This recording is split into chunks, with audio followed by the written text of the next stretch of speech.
सुनो सुनो सुनो सुनो, क्या हुआ? ब्रेकअप हो गया? रो रहे हो बैठ के?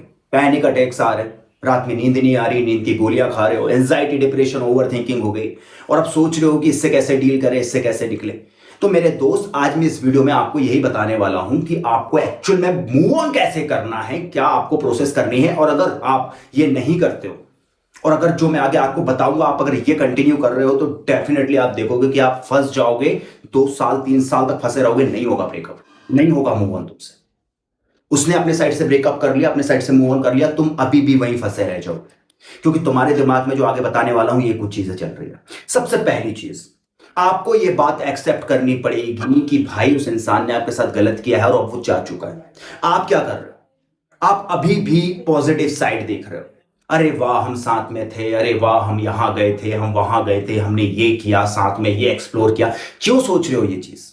जब तक पॉजिटिव थिंकिंग लेके चलोगे उस इंसान की जिसने तुम्हारे साथ एक्चुअल में गलत किया है, नहीं निकल पाओगे। तो सबसे पहले ना ये वी पॉजिटिव जो है ना, इसको निकालो अपने अंदर से। मैं मानता हूं तुम सेंसिटिव हो, इमोशनल हो, इसलिए मूव ऑन नहीं कर पा रहे हो। अगला इंसान तो प्रैक्टिकल था और लाइफ में प्रैक्टिकल होना बहुत जरूरी है। क्या करना है?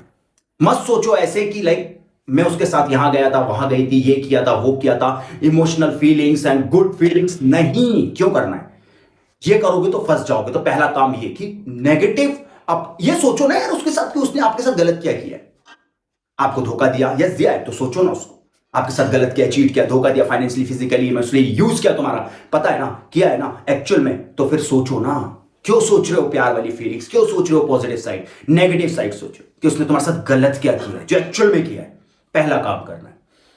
दूसरा काम, ये बार बार जो फोन उठा के तुम नंबर अनब्लॉक अनब्लॉक अनब्लॉक करते हो ना, ये सबसे बड़ा चुतियापा है। ये नहीं करना है, इससे तुम इमोशनली वीक होते हो, इमोशनली और कमजोर होते चले जाते हो। आप बार बार उसका नंबर देख रहे हो, बार बार उसको कॉल कर रहे हो, अनब्लॉक कर रहे हो, ब्लॉक कर रहे हो। ये क्या कर रहे हो? ये करोगे तो कभी जिंदगी में नहीं निकल पाओगे। तो सबसे पहले एक बार डिसाइड कर लो कि करना क्या है, कि अपनी जिंदगी, पूरी जिंदगी ऐसे गधों की तरह जीना है, उसकी यादों में इस तरीके से अपने आप को खत्म कर लेना है, या फिर अपने आप में आगे बढ़ना है, अपनी लाइफ में ग्रो करना है। डिसाइड कर लो।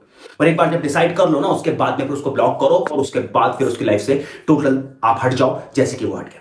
सबसे पहला काम। दूसरा काम, जो बार बार अपने दोस्तों के साथ आप डिस्कस करते हो ना, ये तुम्हारे दोस्त जो है ना, ये समझने वाले नहीं है।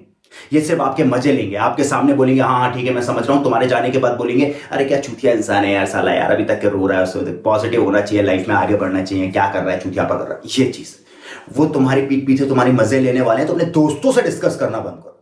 तुमको थोड़ी टाइम के लिए थोड़ा अच्छा लगेगा कि हाँ यार, थोड़ा विक्टिम बन जाओगे कि हाँ यार मेरे साथ तो गलत हुआ, मैं बेचारा हूं, लेकिन उसके बाद वो तुम्हारी मजे लेंगे।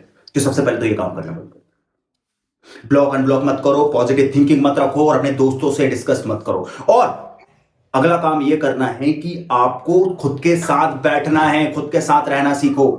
आप लोग क्या करते हो? अपने दोस्तों के साथ चले गए, फीलिंग्स आ रही है, थॉट्स आ रहे हैं, याद आ रही है, अपने दोस्तों के साथ चले गए, बिजी हो गए, गेम्स खेल रहे हैं, कुछ क्या कर रहे हो भाई? आप इग्नोर करने की कोशिश कर रहे हो। इग्नोर नहीं करना है, बैठो। रोने से मत डरो। आपने एक चीज नोटिस की होगी ना, जब किसी का कोई मर जाता है तो लोग कहते हैं कि इसको रो लेने दो यार, उसका दिल हल्का हो जाएगा। क्योंकि मोहब्बत होती है अटैचमेंट से, फीलिंग से, बातों से, यादों से, लेकिन मोहब्बत निकलती है आंसू से। तो रोना जरूरी है। रो बैठ।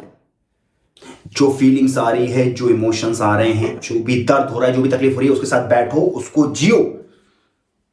मुझसे काफी सारे लोग पूछते हैं सर स्ट्रांग कैसे होता है, सर प्रैक्टिकल कैसे होता है? बस इसी से प्रैक्टिकल होते हैं, इसी से इमोशनल होते हैं। जब आप अपने दर्द को, मैं आपसे पूछता हूं दर्द के बाद क्या, मैं आपको इतना दर्द दूं, इतना दर्द दूं और इतना दर्द दूं कि आपकी दर्द का एहसास ही खत्म हो जाए। वो कहता है ना, किसी इंसान को इतना मत डराओ कि उसके अंदर से डर ही खत्म हो जाए। बस वही चीज आपको करनी है अगर आप बदलना चाहते हैं। मैं मूव ऑन नहीं करवाना चाहता आपको, मैं आपको बदलना चाहता हूं। मूव ऑन का मतलब क्या होता है? पर्टिकुलर उस इंसान की यादों से, दर्द से, तकलीफ से मूव ऑन करना नहीं। अगर आप ऐसा करते हो तो आप उस पर्टिकुलर इंसान की यादों से और दर्द से मूव ऑन कर रहे हो, अपने आप को बदल नहीं रहे हो। दूसरा इंसान कभी वैसा आ गया आपकी लाइफ में, फिर वही सिचुएशन आ जाएगी जैसे कि पहले थी। तो क्या करना है? अपने आप को बदलना है कि जो एक बार हो चुका है वो दोबारा ना हो। तो क्या करना है उसके लिए? उस दर्द को देखो बैठ के, इग्नोर मत करो। थोड़ा सा तकलीफ होगी लेकिन देखो बैठ के। उस इंसान को बिल्कुल ऐसे भूल जाओ जैसे वो कभी आपकी लाइफ में था ही नहीं। और अपने आप से एक बात कहना कि वो दौर और था जब मैं हसरत थी तुम्हारी, अब तुम खुदा भी बन जाओ तो हम तुम्हें सजदा नहीं करें। जाने दो उसे, छोड़ दो उसे, पकड़ के मत रखो। उसने छोड़ दिया है, तुम भी छोड़ दो। आगे बढ़ो लाइफ में, ये तुम्हारी लाइफ है, तुम क्या बनते हो क्या नहीं बनते हो, लाइफ में ग्रो करोगे नहीं करोगे, सिर्फ फर्क तुम्हें पड़ता है, किसी और को कोई फर्क नहीं पड़ता। लोग और हंसेंगे तुम पे। तो इसीलिए जब ब्रेकअप हो गया है तो सबसे पहले ब्लॉक अनब्लॉक, पॉजिटिव साइड। ये ना करें दोस्तों के सामने जाके रोना मत रो कि मेरे साथ ऐसा हो गया, ठीक है। और अपने ऊपर थोड़ा ध्यान दो, फीलिंग से भागो मत, उसको देखो बैठ के। अगर ये कुछ चीजें आप करोगे डेफिनेटली आप मूव ऑन कर जाओगे। और अगर आपको किसी मूव ऑन नहीं हो पा रहा है आपसे और आपको किसी पर्टिकुलर टॉपिक पे वीडियो चाहिए तो मुझे कमेंट में जरूर बताना, मैं आपको उसमें वीडियो बना के दे दूंगा।